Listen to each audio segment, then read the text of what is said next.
konferenssin osanottajat. Kiitän lämpimästi kutsusta tulla puhumaan tähän tapahtumaan. Distinguished guests and participants of the Congress, I sincerely thank you for the invitation to speak here. Edustan vammaisten ihmisten vähemmistöä. Maailmassa on ainakin 650 miljoonaa vammaista ihmistä. Minä olen yksi heistä. En näe enkä kuule. I represent the minority of persons with disabilities.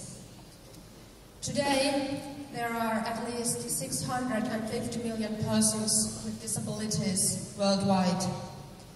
I am one of them. I can neither hear nor see. Minä tulen Pohjois-Euroopasta, Suomesta. I come from Northern Europe, from Finland. Meistä asuu kehitysmaissa 80%. Haasteina ovat muun muassa pääsy koulutukseen ja työllistyminen. However, 80% of persons like me live in developing countries. The challenges are many, such as access to education and employment, just a few to mention.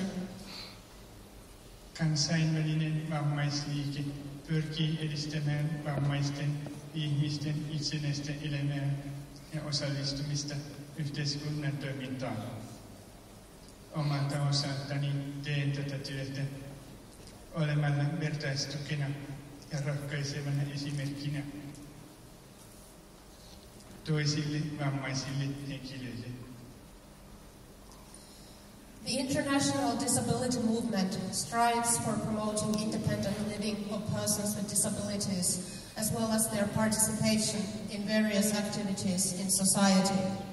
My role in this work is to offer peer support and act as an encouraging example for other persons with disabilities.